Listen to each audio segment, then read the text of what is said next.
Good afternoon. My name is Pastor Carol Gates, and I am here at Lamb of God Lutheran Episcopal Church in Fort Myers, Florida. And this is our Good News Now series. And today I have with me Byron and Treva Thorson, and I'm so glad that you are here and you agreed to the interview. Well, Byron and Treva, thanks for being here this afternoon as we continue our series on the Good News Now. What I would like to do this afternoon is to read you your horoscopes. And since you both are born in March, it's pretty easy. However, one of you is Pisces and one of you is Aries. So we're going to start with Treva as I read your horoscope for this week. Do keep in mind that sometimes things need to be a bit broken before you'll be motivated to give them all the care they need and deserve. Do extinguish the fire on a burning bridge and then repair the bridge.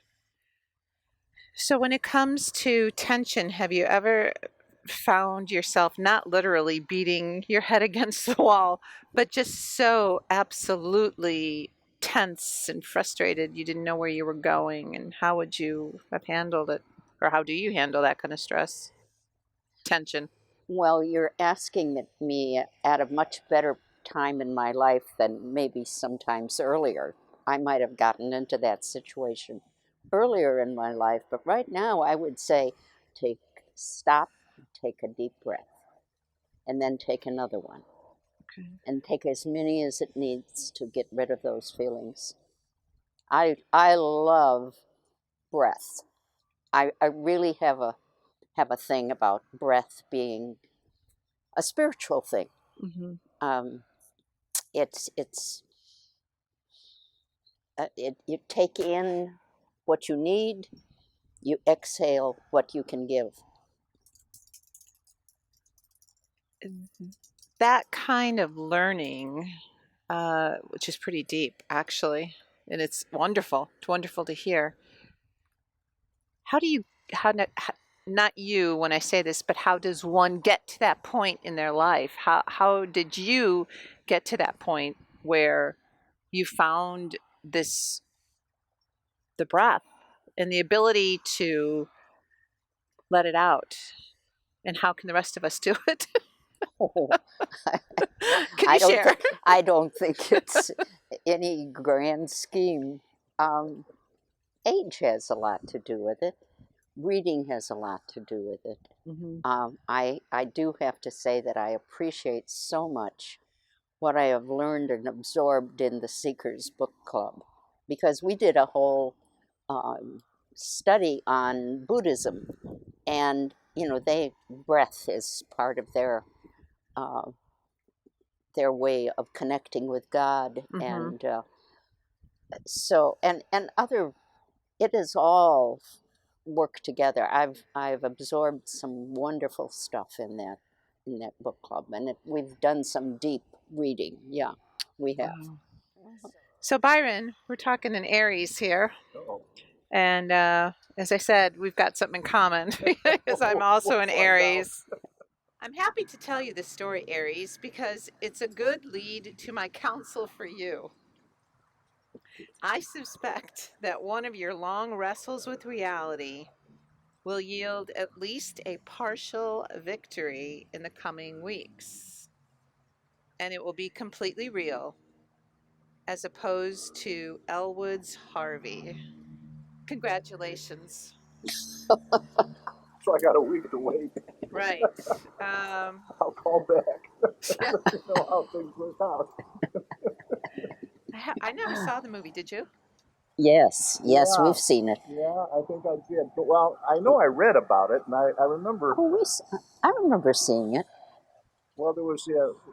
I'm trying to distinguish between that one and that's the trouble with Harry or something like that. It was one of the guys that died and that kept moving him around. But Oh, is that yeah. What About Bob? maybe that's what it was. Yeah, Like that one where they moved him around. Yeah, they Yes, I did. remember that movie. But I remember listening on the radio to them discussing Harvey, and I guess I can't. I'm not so sure that I can relate necessarily to the movie, but I certainly to the story. Well, kind of weird that an adult man, middle-aged man, has an invisible friend. Oh It's a yeah. rabbit, and that the relationship causes problems with people in his life. Understandable. But I guess the key here is that, obviously people want him to deal with the real world. But he said, I've wrestled with reality for 40 years, and I'm happy to say that I finally won. Yeah, in a way, that's sort of an invisible thing to the rest. It's a little bit content free, as a matter of fact. There isn't a whole lot there to wrestle with. Uh, I can't say that I spent 40 years trying to get away from an imaginary rabbit that to find reality. Probably it takes that long to realize that reality is somewhere near, and and my reality is playing tennis. If I miss a shot, well, okay, we'll on to the next one. I guess I'm not so sure I've ventured that deep in wrestling with reality. It's always been, well, this is the way it is. If it's not, why I'll change it, or Okay. try and find a way to change it. And I guess you could call that wrestling. Uh, Coming up with solutions to whatever situation is presented to me. Some good, some maybe, the results may have been good or may have been imperfect or bad. But they were results, and if they weren't to my liking, well, I find a way to change it. Like that. Why we're here, other than to get to know each other better, but also for the people of Lamb of God to get to know our people better. And what better way than to do something like this and take the time so that they can say they saw you on the website. So what I'd like to talk about is Lamb of God and your relationship with Lamb of God, how long you've been here, what brought you to Lamb of God. I can't remember when we first. Oh, we had just moved to 2003, 4. for whenever we Yeah, we started looking around, Yeah. and we didn't look around. I don't think we ever looked around. No, we just found somewhere. No, we went to another church. Remember the one that Roberta goes to? Oh yeah, Whichever the yeah, one down. yeah, yeah. Tried that one. But That then, was too big. yeah. This was a quick, close. We lived in Pelican Sound at the time, and Walter was there. He was quite amazing. It didn't take a whole lot of thinking afterwards to decide on coming here. Mm-hmm. You mentioned the term unique the other day, and Treva and I were talking, and I said, not only is Lamb of God unique, but the people that have attracted us to here, you, Walter, have been unique themselves. And so it's not surprising that it washed off onto us too, and everybody else. Right. And it's quite a refreshing kind of thing. Be able to say that it's a unique church, and come and enjoy it and find out. Yeah. It's hard to put describe uniqueness. So I'm going to ask you, can you pinpoint it, because it would be helpful for people to know. I've tried to explain it. I don't know how to explain it. I don't. Got a shot. Something you don't expect and appreciate. Something that surprises you. Okay. Something that surprises you, and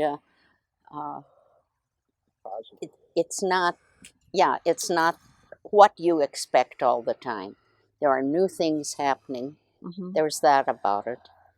I think a variety of opportunities, different opportunities for worship, for growing, for study, are wonderful too. And that helps to make us unique. We're not the same old, same old. The opposite of unique is same old to me. Right. So we're certainly not that. That is true. What would you say has been the most challenging and the most joyous?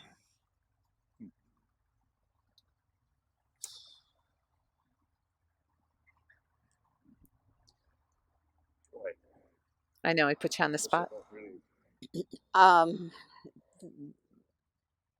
I think, well, recent memory, the most joyous, I'll start with a recent memory. Uh, I think our Christmas service outside was just beautiful. Mm-hmm. And all of the ways the staff, all of you together, have figured out how to keep the church together during this pandemic is just amazing. Thank you. Um, so that I think is a very joyous one. Mm-hmm. Challenging. Now, challenging doesn't necessarily mean bad. It could be No, challenging you in, yeah. ways that you never imagined you'd be challenged. Well, I remember the way back. Yeah. In the book study. What Right. was living? Living there. Oh, The living questions or the living living the question? living Living the question. I questions. heard about it, yeah. I got that. They were challenging times because that was probably the first time, I speak for myself, I had let what I really wanted to think about the church in to my mind. For instance, there were so many rules in the church I grew up with. And I was a good church member, and I went to a church school, and I was involved in all sorts of things, and I just couldn't get out of all those rules. Living the questions started to break things apart for me, and uh, really started me thinking and questioning, big time. I'll never forget the one study where this fellow is driving home in a snowstorm, and he, you know, he's going to fall off. He's on a road that has a cliff, and the car tips over and he dies. And the end of the story was, God isn't going to send a tow truck.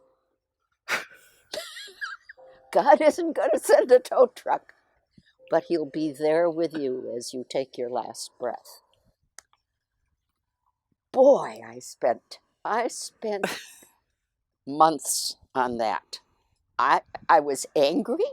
God should send a tow truck after all. That's what I've been growing. God takes care of the Christians, so that's why you are one. So that it was things like that, but that really got things rolling. Mm-hmm. Really did. It was a wonderful, wonderful and challenging study. Wow. I'm kind of surprised that one had the same impact on you as it did on me, because I've told that story so many times to so many other people.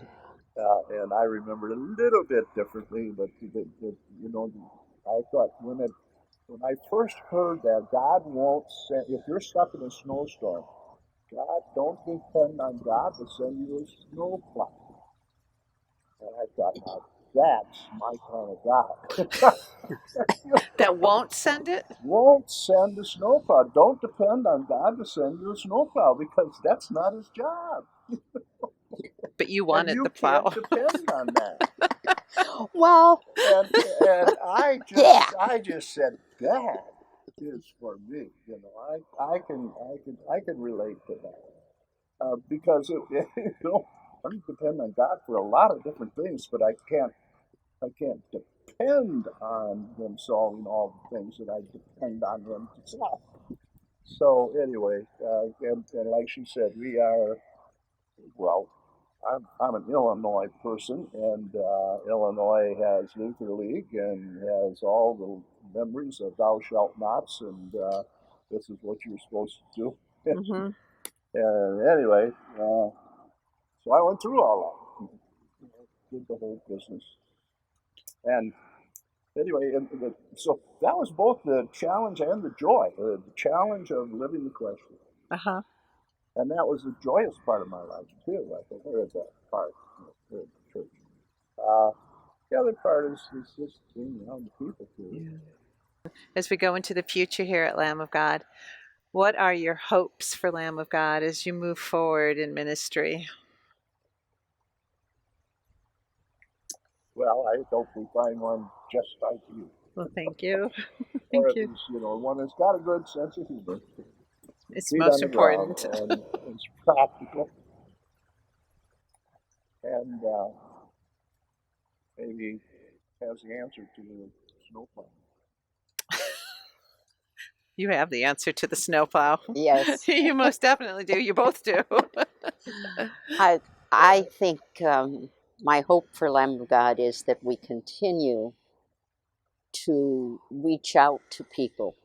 I think, we've really learned more about the people in Lamb of God and gotten to know them a little better through the Zoom happy hour things Right. and all that we've done. And I really think that's such an important thing. It's so easy to just sit in the pew, go home, Right. and not know your neighbor in the pew. Mm-hmm. So, and that doesn't happen at church. It shouldn't happen at church, Right. but it should happen other times. Right. So I think these outdoor, like the cabaret and things like that, we don't have to wait for another pandemic to do No, that. we do not. And boy, have we learned that. So Yeah. you will be seeing that. That's another ministry that will continue. Uh-huh. Yeah, absolutely. Yep, absolutely. Well, thank you both so very much. I appreciate it. It was so Welcome. great. Thanks And for the opportunity. oh, Wow. absolutely no. So this is Pastor Carol Gates, and thank you for joining us. And Wait. I'm saying good night for the good news now.